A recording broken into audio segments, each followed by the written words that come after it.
17. That's how many cans of tuna you get from just one tuna fish. Sounds like a lot, right? But when you factor in the removal of bones, guts, and skin, it only leaves about 50% edible meat. So how does it all work? They just blend everything up in a machine, right? Wrong. Follow me through the entire process from the factory floor in South Korea all the way back to where it begins, right here on the waves of the Pacific Ocean.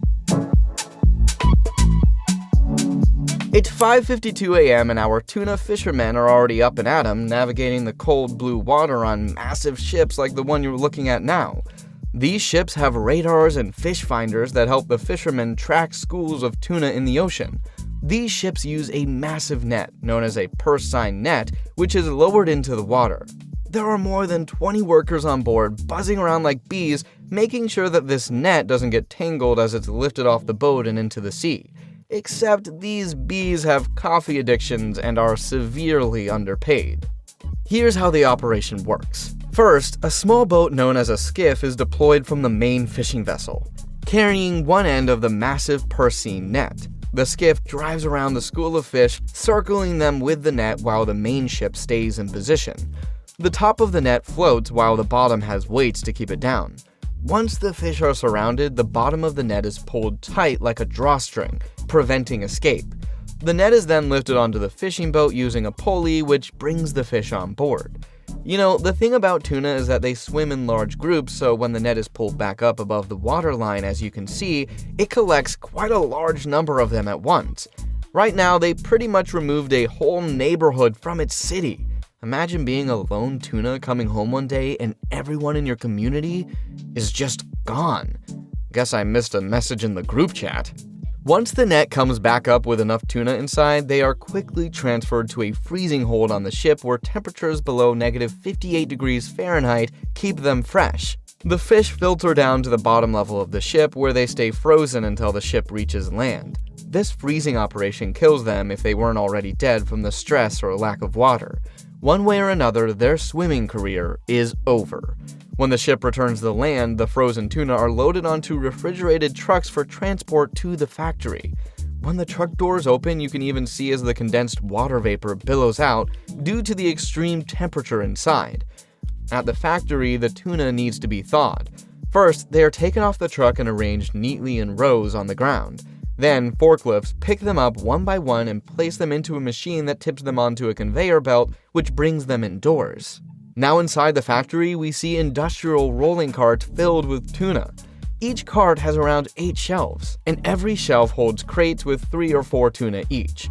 These carts are on wheels, making it easy for the factory workers to move them around.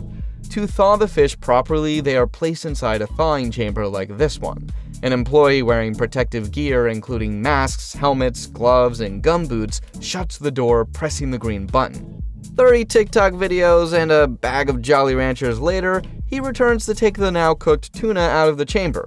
If he's been skipping the gym recently, another worker may step in to help him push the cart to the next area. Teamwork makes the company richer? Wait, that's not how the quote goes. Anyway, in the next section, automated hoses from the ceiling spray the tuna with chlorinated water or Gatorade, depending on whatever they have in stock. After this, the fish are pushed onto a conveyor belt which moves them along to the next stage. As you probably know, tuna fish have bones, and every single one of them needs to be removed by hand. Workers use knives to carefully take out the bones and separate the meat, putting the intestines aside in case they get a little hungry. The filter parts of the tuna are placed inside plastic crates, each labeled with a tracking number like 0107 and so on. This is done by many workers simultaneously. In just this one room of the factory, there are over 100 people working together at the same time to speed things up. The plastic trays of good tuna meat are then placed back onto the conveyor belt, which sends them onward. At this moment, employees take the trays of pre-cooked tuna and dump them onto the metal workstation in front of them. From here, they manually pack the pieces of tuna into a moving, open-ended metallic chute that works like a conveyor belt. The chute is narrow, a little larger than the width of a tuna can, and it guides the tuna meat into a machine which both compresses and cans the tuna in one continuous motion. As the tuna is now tightly packed, the cans can move on to the next phase of the production line. Hope they like tight spaces. This is where an AI-based X-ray food inspection machine scans the cans for anything that shouldn't be there, like leftover bones, scales, car keys, loose change, or even tiny metal particles. These machines are kinda impressive. They can detect microscopic foreign substances that your human eye would struggle to see. And you can bet that kind of tech isn't cheap. But for the factory, it's actually a massive money saver in the long run. Without it, they'd be dealing with lawsuits from people accidentally biting into or swallowing something they shouldn't. Great for quality control, terrible if you were hoping to score a free souvenir. If the machine detects an issue with a can, it's instantly ejected from the production line thanks to the automated can rejector. These rejected cans get pushed off onto a separate conveyor belt. Meanwhile, the cans that pass their exam continue onward in single file, like a line of sophomores during a school fire drill. Next, the meat gets oiled up. No diddy. The cans are filled using volumetric liquid fillers with canola oil, about 80% of the way to the top, in order that the tuna is submerged but still leaving enough space for sealing. Man, these guys think of everything. Since the oil can spill and leave residue, a rotary can washer solved this problem by rotating each one while wiping down excess oil from the outside. Then the cans get sealed by way of a can seamer. The lids are automatically placed on top of the cans, locking every gram of protein securely inside. From here, the sealed cans roll onto another conveyor belt for another round of cleaning. This removes any leftover oil or debris before the cans can move on. At this point, the cans start horizontally bunching together in a designated open area. They're then stacked layer by layer, separated by perforated plastic mats. This layering strategy organizes the cans nicely.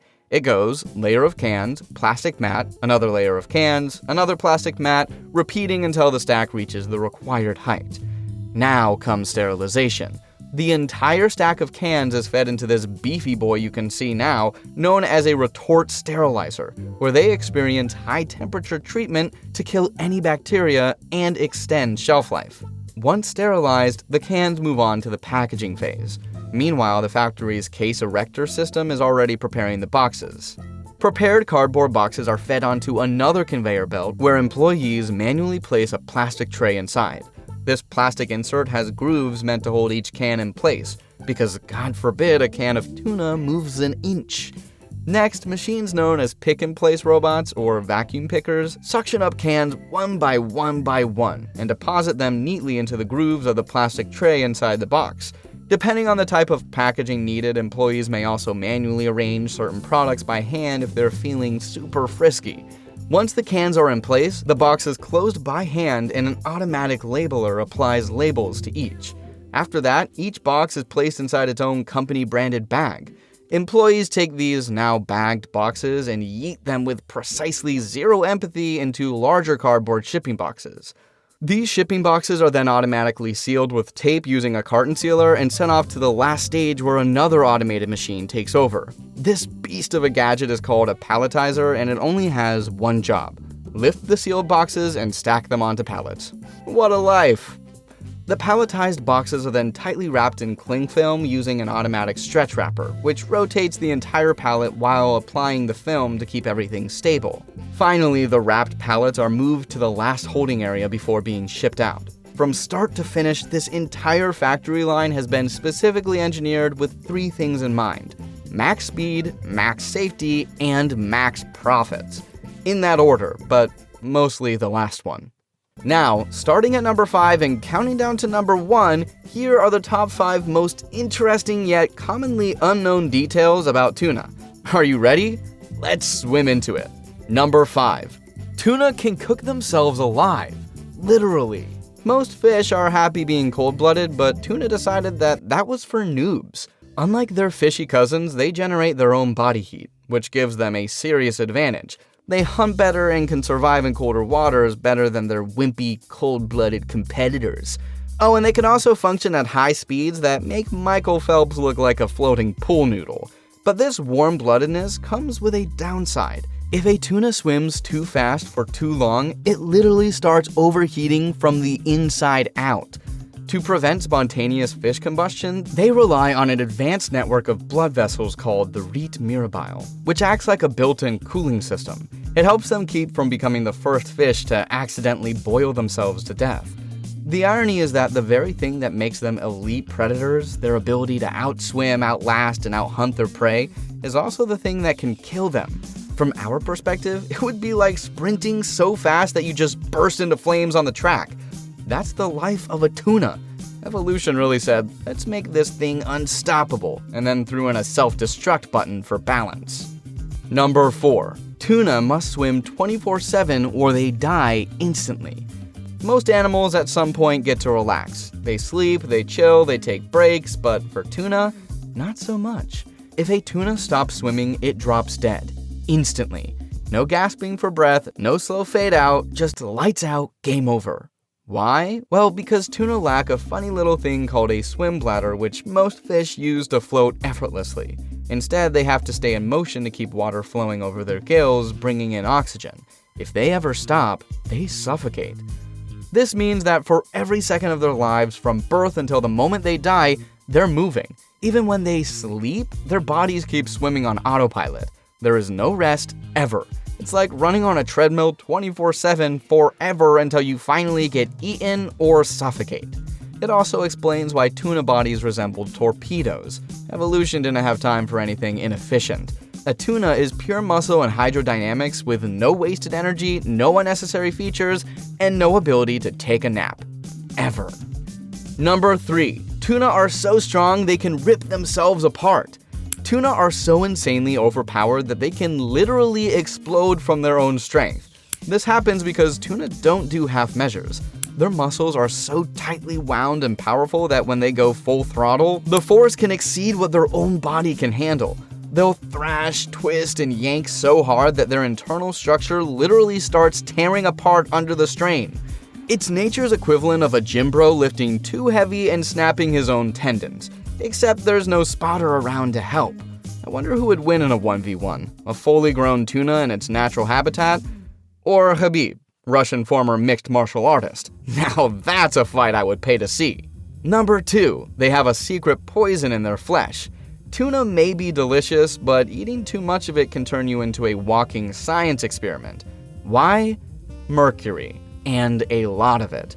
Because tuna sit near the top of the ocean food chain, they accumulate mercury over time.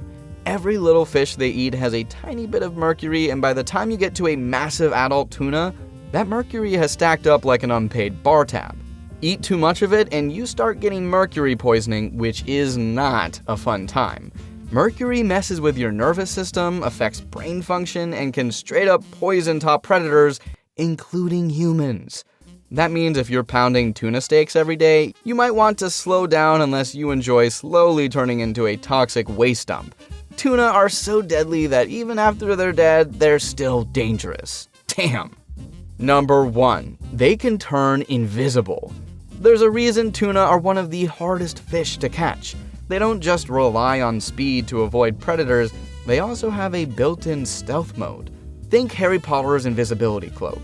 Thanks to a trick called countershading, their bodies are dark on the top and light on the bottom, making them practically invisible from both above and below. From above, their dark backs blend into the deep ocean. From below, their silvery bellies match the sunlight filtering through the water. A shark looking up sees nothing but bright water. A predator looking down sees nothing but the deep abyss. And the best part is that it works just as well for hunting as it does for hiding. Tuna can sneak up on prey like a ghost, moving so fast that their victims don't even see them coming. One second, a smaller fish is minding its business. The next, it's inside a tuna. Must be pretty confusing. And now for a bonus fact. Tuna hearts keep beating outside their bodies. If tuna weren't already unsettling enough, here's the final nightmare fuel. Their hearts keep beating after they die, not for a few seconds, for hours. Even after being removed from the body, a tuna heart keeps pulsing away, refusing to give up. That's because tuna have an ultra-high metabolism, meaning their muscles and nerves are constantly fired up. So even when a tuna is long dead, parts of its body haven't gotten the memo yet. This is why fresh-caught tuna keep flopping long after they should be still. There are videos of freshly caught tuna still flopping around, even with their heads chopped off. It's part of what makes them such endurance monsters in life, but in death, it turns them into the closest thing we have to zombies in real life. Now, excuse me while I head off to make a tuna mayo sandwich, but before that, I think congratulations are in order. You now know exactly how canned tuna is made. And since you're already here, give this next video a watch. It might just shock you.